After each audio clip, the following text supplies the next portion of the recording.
Hello, Biology 230 students at Tuskegee University. This is Dr. Griffin with video 3 of Module 9. And remember, Module 9 is covering Mendelian genetics, Chapter 14 in your Campbell Biology textbook. And so we're going to pick up where we last left off, which was Punnett squares. And remember saying that Punnett squares were useful if we were talking about just one or two genes. However, if you want to predict the phenotypic and genotypic ratios for more than two genes, I would implore you to use the multiplication and addition rules. And these are two main laws of probability. The first law, the multiplication rule, states that you can determine the probability of two or more events that are independent of each other by multiplying these probabilities. Independent meaning that these two events do not relate, they are not associated in a causative manner at all, and that they actually can occur simultaneously at the same time. For instance, let's think about plants. The probability of having purple flowers and having long stems, most plants, are not determined together. They are independent. If you have purple flowers, it does not mean you will always have long stems. And so I can figure out the probability of having purple flowers and, keyword, and long stems by multiplying the probability of having purple flowers by the probability of having long stems. Let's say, for instance, the probability of having purple flowers is 1/2, and the probability of having long stems is also 1/2. Well, 1/2 times 1/2 equals 1/4. So the probability of having purple flowers and having long stems at the same time is 1/4. In contrast, the addition rule deals with events that are mutually exclusive of each other. That means that they are dependent on each other. That if you have one, you cannot have the other.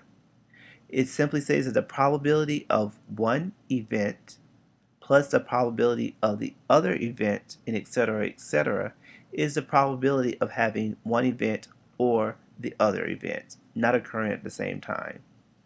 So the probability of having heads, for instance, on a penny is 1/2. The probability of having tails on a penny is also 1/2. Well, the probability of having heads or tails is 1/2 plus 1. 1/2 plus 1/2, which equals 1. So this makes sense because you're going to either have heads or tails. So you will always have heads or tails 100% of the time. And we'll go through some examples and work through a number of problems in class to help you strengthen your probability and statistics skills. Again, multiplication rule, you want to think and. Are these two events, can they happen at the same time? Can I have gene A and gene B and gene C expressed at the same time? Or are they mutually exclusive? If I have gene A, does that determine the expression of gene B or gene C, etc.? So you want to be thinking in your head and, or. Those are the two main key words that you want to think about, which will lead you to the multiplication rule in the case of and, or the addition rule, which in the case of or. And yes, this has been a quick stats blast.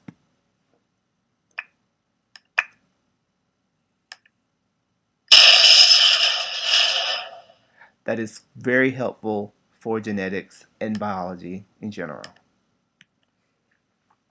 Many inherited patterns cannot be easily determined by simple Mendelian genetics. There are a number of cases of these. Your book talks about a couple. We're going to focus on 3, the first being incomplete dominance, which can lead to novel phenotypes in progeny. So that means that one allele is not completely dominant to the other. Classic example is shown in figure 14.10. We have a red flowering plant crossed with a white flowering plant.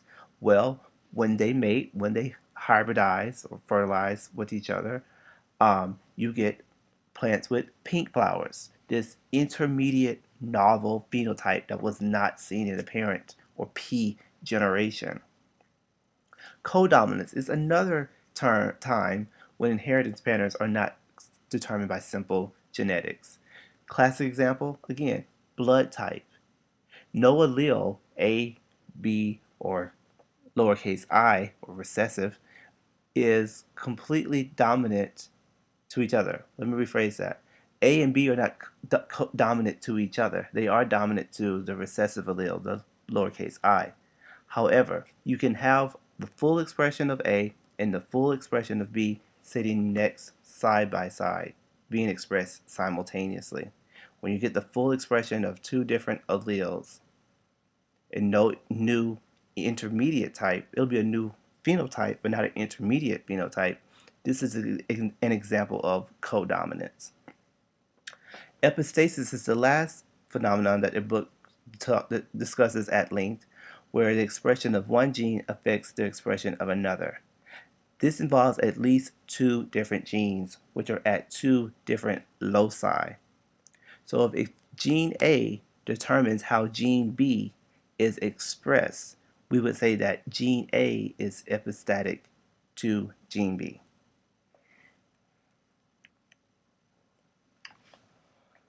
Last that we'll talk about in this third video is the phenomenon of, or the concept of, quantitative traits. These traits vary along a continuum, meaning there's an infinite number of possibilities. Height, again, is a great example. We see Arnold Schwarzenegger here, drastically taller than his co-star in the movie Twins, Danny DeVito.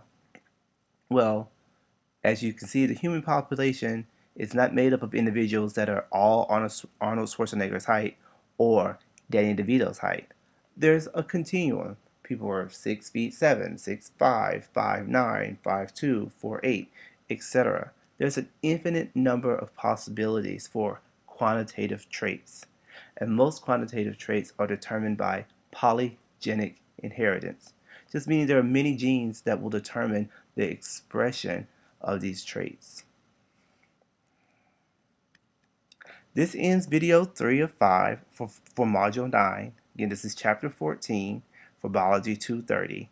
Don't forget to view and learn from the next video. You have 2 more videos, and then you'll be complete with the viewing portion of Module 9 for Biology 230. Thank you, and this is Dr. Griffin signing off.